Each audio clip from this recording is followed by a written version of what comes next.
Something unusual is happening on the other side of the world. And once you hear it, it's going to change the way you look at your garden forever. In Japan, people are living longer than almost anywhere else on Earth. Not just longer, but better, more active, more independent, well into their 80s, 90s, and beyond. Now you might be thinking genetics, right? Or maybe their healthcare system, or just luck. But here's what researchers keep finding when they dig into the data. It's not genetics doing all the work. It's not the hospitals. And it's definitely not luck. A massive part of it comes down to something almost embarrassingly simple. What they eat every single day.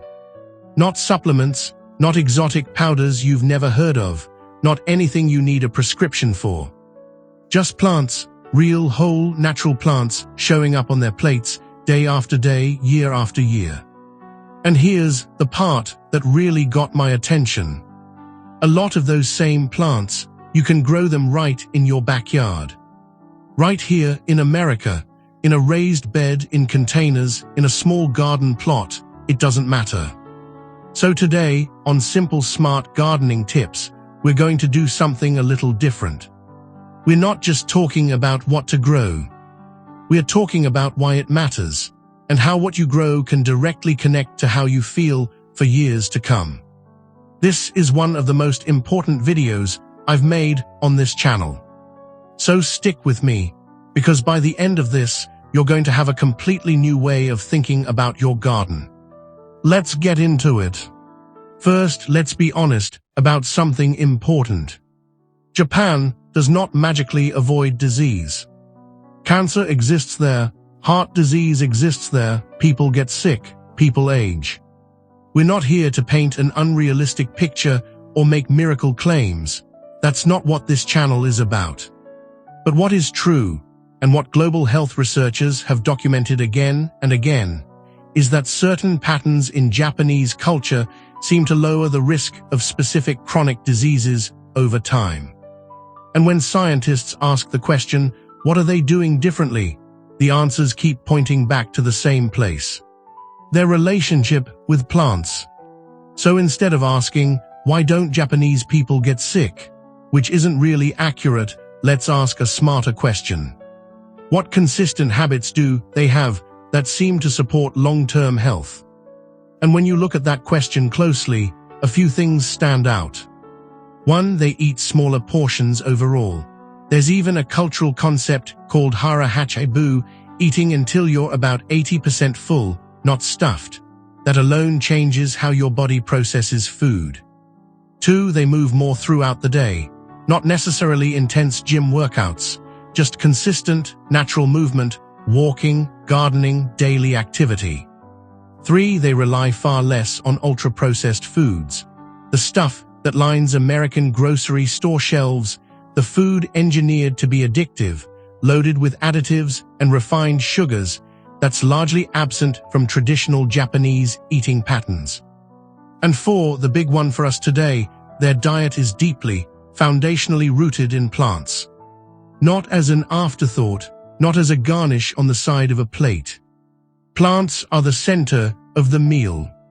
Now imagine a typical American dinner plate for a second. You've probably got a large portion of meat or something processed taking up most of the space, maybe some fries or bread, a small scoop of something green pushed to the edge. Now flip that image completely. A traditional Japanese meal looks like several small dishes, vegetables prepared in different ways, some steamed, some fermented, some lightly cooked, some raw, sea plants, root vegetables, a small portion of fish or protein on the side. The protein is the side dish. The plants are the main event. And that difference, that fundamental shift in proportion, changes what your body experiences at the cellular level over decades of eating. Now let's talk about why that matters biologically, because this isn't just philosophy, there's real science behind it. When you consistently eat a diet rich in fiber, antioxidants, and plant compounds, you create what researchers call a less favorable internal environment for chronic disease, which is basically the damage caused by unstable molecules called free radicals. Your gut microbiome, the trillions of bacteria living in your digestive system, becomes more diverse and more protective. Your immune system gets better support. Your inflammation levels, over time, tend to stay lower. None of this happens overnight, and no single plant is going to do all of that. But over years and decades of consistent choices, the effects compound. And that word, compound, is the key to understanding everything we're talking about today. Small habits, repeated consistently, stack up into enormous outcomes over time. That's true in gardening, and it turns out it's true in nutrition too. Let's start with the easiest one, something you don't even need to grow. Green tea. In the West, tea is something you have occasionally, maybe when you're sick, maybe in the afternoon when you want a break from coffee. In Japan, it's a daily ritual that goes back centuries. People drink it regularly, multiple times a day, often with every meal. And researchers have spent decades studying why that might matter. Green tea is rich in a group of antioxidants called catechins, particularly one called EGCG or epigallocatechin gallate. That's a mouthful, so just remember, powerful antioxidants. These compounds help your cells fight off the kind of oxidative damage that over time contributes to chronic disease. They also appear to support healthy metabolism, brain function, and even mood. Now here's the practical gardening connection. Can you grow green tea? Technically, yes. The tea plant, Camellia sinensis, can be grown in parts of the American South and Pacific Northwest. It prefers acidic soil, humidity, and partial shade. It's not the easiest crop, but for adventurous gardeners, it's absolutely possible. But honestly, for most of us, the simpler move is this. Start drinking high-quality green tea daily, that's it. Buy a good loose-leaf green tea. Brew it properly, water that's hot, but not boiling, around 170 to 180 degrees Fahrenheit, steeped for 2 to 3 minutes. Replace one sugary drink a day with green tea, and you've already started changing your pattern. That's the move, simple, practical, sustainable. And remember, we're not chasing miracles, we're building habits that compound over time. Green tea every morning for 10 years does something that green tea once a month never will.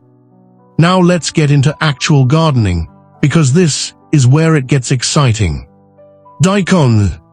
If you're not growing this, you need to start today, this season. Daikon is a long, white Japanese radish. It can grow up to 18 inches long, and it has a mild, slightly peppery flavor that becomes more versatile than you'd expect. In Japanese cooking, it shows up everywhere, shredded raw in salads, simmered in soups, pickled as a side dish, grated as a condiment, sliced thin and added to broths. It's not exotic, it's not hard to prepare, it's just a radish, a beautiful, powerful, very growable radish. Now here's the nutrition side. Daikon is loaded with digestive enzymes, particularly amylase, diastase, and esterase, that actually help your body break down food more efficiently. This is one reason it often appears alongside heavier, oilier foods in Japanese meals. It helps your digestive system process what you've eaten. It's also high in vitamin C, folate, and a group of compounds called glucosinolates, which are the same family of compounds found in broccoli and cabbage that researchers have studied extensively for their protective properties. And the fiber content, significant, which means it's feeding your gut microbiome every time you eat it. Now, the gardening part. This is one of the most beginner-friendly crops you can grow, and that's not an exaggeration. Daikon grows fast. From seed to harvest is typically 45 to 70 days, depending on the variety.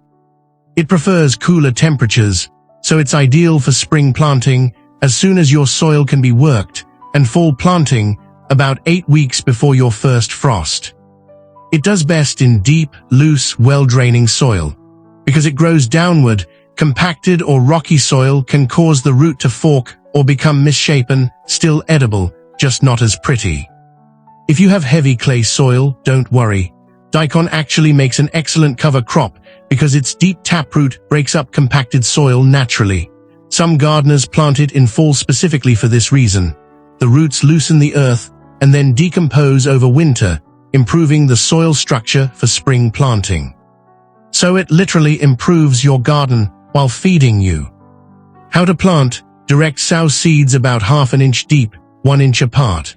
Once they've sprouted and reached a couple inches tall, thin them to about 6 inches apart so the roots have room to develop.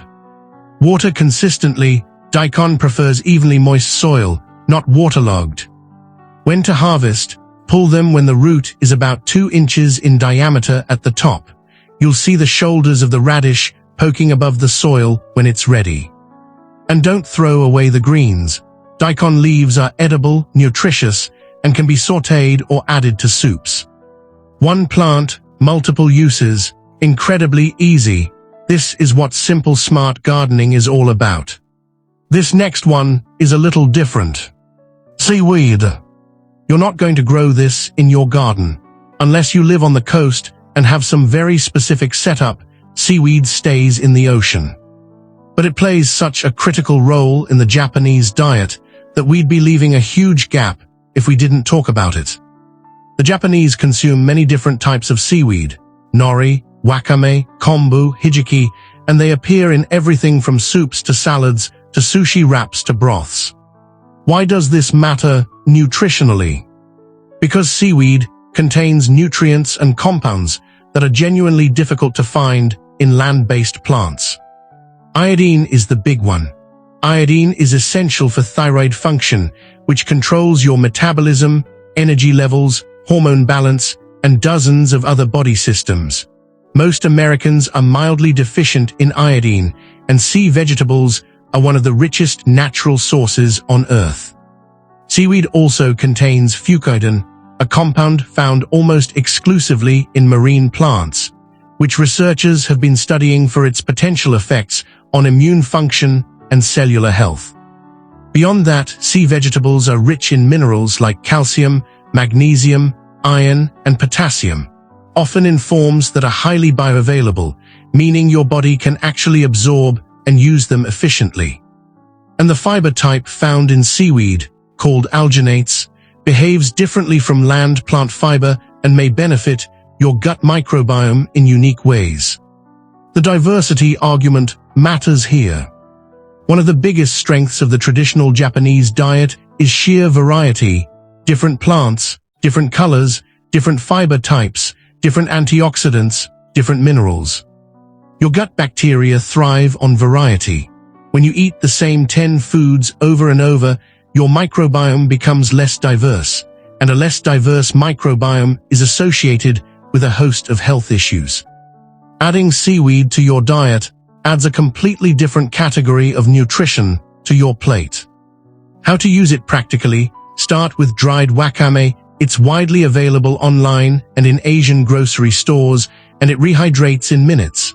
Add it to miso soup. Sprinkle nori flakes on salads or rice. Use kombu to make a simple broth. You don't need to make a dramatic change. Add sea vegetables once or twice a week, and over time, you're giving your body a source of nutrients it was probably missing entirely. If you've ever looked into the concept of blue zones, the regions of the world where people consistently live past 100, Okinawa, Japan comes up near the top of that list. And when researchers study what Okinawans have traditionally eaten, one food shows up again and again as a cornerstone of their diet: the Japanese sweet potato. Specifically, a variety called satsumarayamo, a sweet potato with a reddish-purple skin and a pale yellowish flesh. Slightly drier and less sweet than American varieties, with a complex, almost chestnut-like flavor when roasted. These sweet potatoes were historically the primary calorie source for Okinawans, not rice, not noodles, sweet potatoes.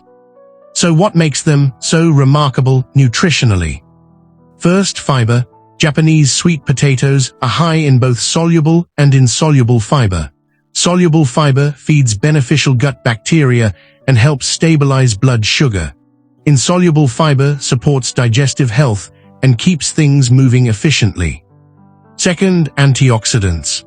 The purple pigment in the skin contains anthocyanins, a powerful class of antioxidant that's also found in blueberries and red cabbage.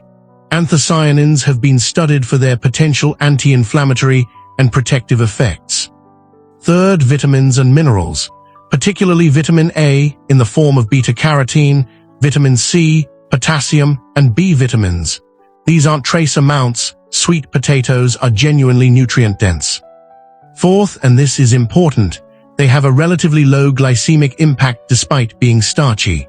Especially when cooked and cooled, the resistant starch content increases, meaning they digest more slowly and cause less of a blood sugar spike than white rice or refined bread. This is why they're so satisfying. They fill you up, give you steady energy, and keep you full longer without the crash you'd get from processed carbohydrates. Now, can you grow them? Absolutely, and they're more adaptable than most people think. Japanese sweet potato varieties can be grown anywhere with a warm growing season of at least 90 to 120 frost-free days. That covers most of the continental United States in the summer. You plant them from slips, small rooted cuttings taken from an existing sweet potato, rather than from seeds. You can buy slips online or start your own by placing a sweet potato in water until it sprouts. Plant slips after your last frost date, once soil temperatures are consistently above 60 degrees F. They need full sun, well-draining soil, and consistent moisture while they establish. Here's what's great about them from a gardening perspective. Once they're established, they're remarkably self-sufficient. The vines spread out and crowd weeds naturally. They don't need a lot of attention, they just grow. Harvest in the fall before your first frost. The vines will start to yellow when the potatoes are ready. Dig carefully, they bruise easily.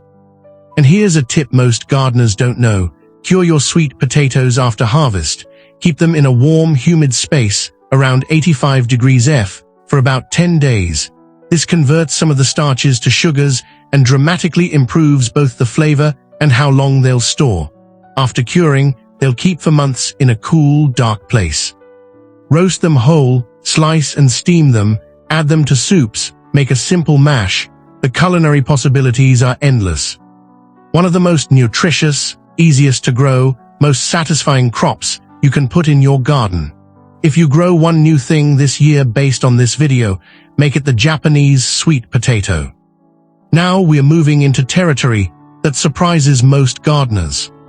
Mushrooms. Specifically, shiitake mushrooms. Shiitake aren't technically plants, they're fungi, but they've been a cornerstone of Japanese and broader Asian cuisines for thousands of years, and for good reason. Shiitake mushrooms contain a remarkable compound called lentinan, a type of beta-glucan that has been studied extensively for its effects on the immune system. Beta-glucans are polysaccharides, complex carbohydrates that appear to activate and enhance immune response in ways that researchers find genuinely interesting. They're also rich in ergothioneine, an antioxidant that human bodies cannot produce on their own, making dietary sources important. Ergothioneine concentrates in areas of the body under the most oxidative stress, essentially acting as a targeted protector. Shiitake also contain erytadenine, a compound that has been studied for its potential effects on cardiovascular health, and they provide B vitamins, zinc, selenium, and here's a unique one, vitamin D, especially when dried in sunlight. Almost no plant-based foods contain meaningful vitamin D. Mushrooms are a rare exception. So nutritionally, shiitake offer things that are genuinely hard to find elsewhere in a plant-centered diet. And here's the part that changes everything for gardeners. You can grow shiitake mushrooms at home without a lot of space, without fancy equipment. The most traditional and effective method is log inoculation. Here's how it works. You start with freshly cut hardwood logs. Oak is ideal, but maple, beech, or alder also work. The logs should be 3 to 4 feet long and 4 to 6 inches in diameter. They need to be cut within the last 2 to 6 weeks, so they're still moist inside, but past the stage where the natural antimicrobial compounds in fresh-cut wood would inhibit mushroom growth. You drill holes in a diamond pattern across the surface of the log, about 6 inches apart, 1 inch deep. You press mushroom spawn plugs, small wooden dowels inoculated with shiitake mycelium, into each hole. You can buy these online easily and inexpensively. Then you seal each hole with food-grade wax to lock in moisture and protect the spawn. Stack the logs in a shaded, humid spot, under trees, on the north side of a building, anywhere that stays cool and moist. And then you wait. The mycelium colonizes the log over the next 6 to 18 months. It's slow, but it's happening, and once it's established, you'll get multiple flushes of mushrooms, often for 3 to 5 years from a single log. When you're ready to trigger a flush, soak the log in cold water for 12 to 24 hours. This shocks the mycelium and typically produces a flush of mushrooms within 7 to 14 days. If log inoculation sounds like too much work to start, you can also buy pre-inoculated shiitake growing kits, essentially a block of colonized substrate that's ready to fruit. These produce results in weeks, not months, and they're a fantastic way to get started before committing to logs. In the kitchen, shiitake are incredibly versatile. Sauté them in a little sesame oil with garlic. Add them to soups and broths. They create a deeply savory, umami-rich base. Slice and roast them until crispy as a topping for grain bowls. Use them in stir-fries, noodle dishes, or anywhere you'd use a rich, meaty ingredient. Their flavor is complex enough that even people who claim not to like mushrooms often enjoy shiitake prepared well. This is fungi as food as medicine, and it's something you can grow, harvest, and eat from your own property. Let's talk about soybeans. This is one of those ingredients that has become weirdly controversial in Western nutrition conversations, so let's clear the air. Soybeans have been a foundational part of Asian diets, particularly Japanese diets, for thousands of years. They appear in countless traditional forms: tofu, miso, tempeh, edamame, natto, soy sauce. And the research on populations who have eaten traditional soy-based foods for generations is pretty consistent. These populations tend to have favorable health outcomes, particularly around cardiovascular disease and certain hormone-related health markers. The key word there is traditional. We're talking about fermented soy, miso, tempeh, natto, whole edamame, and minimally processed tofu, not the highly refined soy protein isolates and soybean oil found in processed American food. That's a different thing entirely. Traditional soy foods contain something called isoflavones, plant compounds that have a mild relationship with estrogen receptors in the body. They're sometimes called phytoestrogens. This is where a lot of the confusion comes from. But here's what the research actually shows. For most people, consuming traditional soy foods in moderate, regular amounts appears to be beneficial, not harmful. The isoflavones in whole soy foods behave very differently in the body than actual estrogen, often acting as mild modulators rather than amplifiers. Beyond isoflavones, soybeans are one of the only plant sources of complete protein, meaning they contain all essential amino acids. This is significant for plant-forward diets. They're also rich in fiber, iron, calcium, and magnesium. And miso, fermented soybean paste, deserves special mention. The fermentation process creates beneficial bacteria, probiotics, and produces unique bioactive compounds not present in unfermented soy. A simple miso soup in the morning is one of the most nutrient-dense breakfasts you can have. Now, can you grow soybeans? Yes, and it's satisfying and surprisingly easy. Soybeans are a warm season legume. Plant them directly in the ground after your last frost date, once soil temperatures reach at least 55 degrees F, ideally 65 degrees F or above. Sow seeds about 1 inch deep, 3 inches apart, in rows 24 to 30 inches apart, thin to 6 inches apart once established. They need full sun and well-draining soil. Like all legumes, they fix their own nitrogen from the air through root bacteria, so they actually improve your soil as they grow. Water consistently, especially during flowering and pod fill, that's when they're most sensitive to drought. Harvest edamame when the pods are plump and bright green, usually about 35 days after flowering. Shell and steam them. They're one of the most satisfying snacks you'll ever eat from your garden.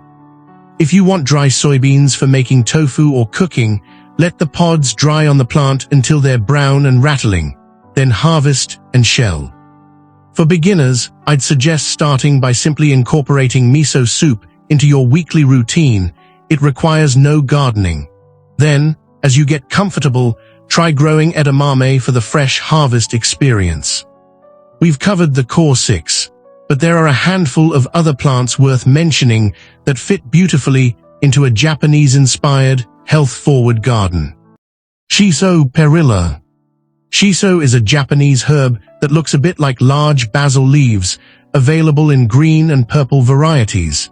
It has a complex flavor, slightly minty, slightly anise-like, a little citrusy. It shows up in Japanese cuisine as a garnish, wrapped around sushi, chopped into salads, and mixed into sauces. From a nutrition standpoint, shiso is dense in vitamin K, vitamin C, iron, and calcium, often more so by weight than many common vegetables. In the garden, shiso is almost effortlessly easy to grow. It can be started from seed indoors 6 weeks before your last frost, or direct sown after frost. It self-seeds freely, meaning once you've grown it, it tends to come back on its own year after year. It tolerates partial shade and attracts pollinators. Add it to salads, use it as a wrap, or blend it into dressings. It brings a flavor dimension to your kitchen that's hard to describe until you try it. Edamame, beyond standard soybeans. Edamame-specific varieties are bred for maximum flavor and sweetness when eaten fresh. Varieties like Midori Giant or butterbeans are worth seeking out specifically for fresh eating. Burdock root gobo. This one is for the adventurous gardener. Burdock is a deep-rooted vegetable widely used in Japanese cooking, typically simmered in soups or stir-fried. It has a subtle, earthy flavor and is rich in prebiotic fiber, the kind that specifically feeds beneficial gut bacteria. Be warned, burdock grows very deep, up to 3 feet, so it needs loose, deep soil. But if you can manage that, it's a unique and rewarding addition. Mitsuba, Japanese parsley. Mitsuba is a delicate herb with a flavor somewhere between parsley, celery, and angelica. It's used as a garnish in Japanese soups, egg dishes, and noodle bowls.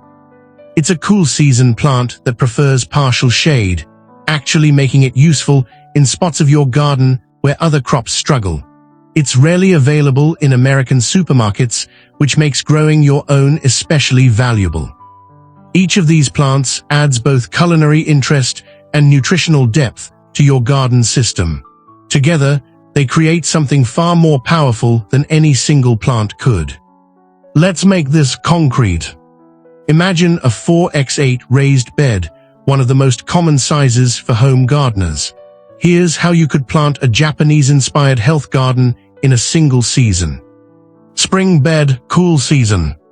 1 full row of daikon radish along one edge. A cluster of shiso seedlings in one corner, they'll spread. Mitsuba in a slightly shaded corner. Summer bed, warm season. 2 hills of Japanese sweet potato vines, they'll sprawl beyond the bed, that's fine.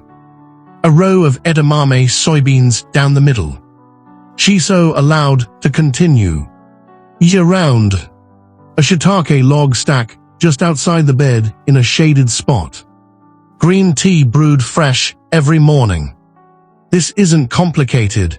It doesn't require a large property. It doesn't need a greenhouse or a huge budget. It's just a thoughtful selection of plants, chosen for both ease of growing and nutritional impact. And over the course of a full season, you'd be harvesting food that directly mirrors some of the most health-protective dietary patterns on Earth. That's not a coincidence. That's intentional design. I want to slow down for a minute and talk about something that doesn't get said enough. None of this works as a crash course. Not the plants, not the diet changes, not the garden itself. What Japan actually teaches us, when you look past the surface, isn't about any specific food. It's about relationship. A relationship with food that is slow, intentional, and deeply rooted in consistency. The Japanese concept of ikigai, loosely translated as reason for being or reason to wake up in the morning, is often connected to daily practice, small rituals that give your days meaning. Tending a garden is exactly that kind of practice. Brewing tea every morning is that kind of practice. Cooking simple, plant-rich meals with ingredients you grew yourself is that kind of practice. These things aren't just about nutrition.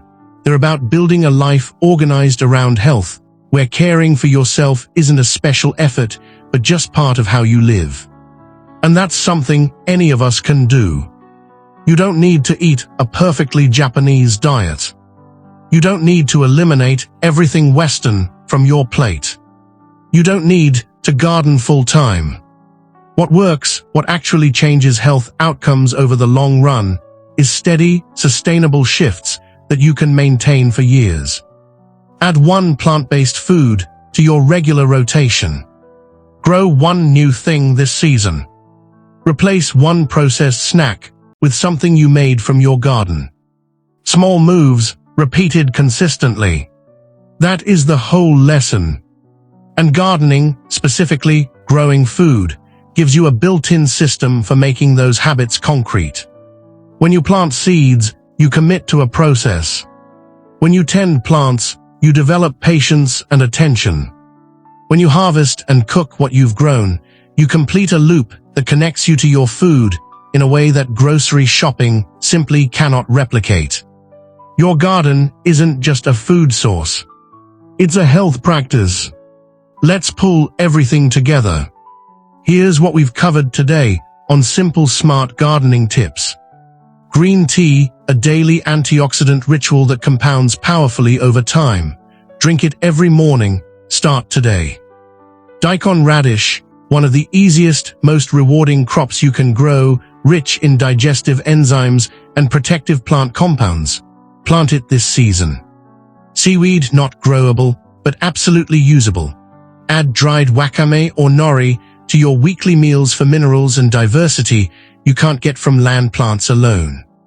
Japanese sweet potato, the longevity food of Okinawa.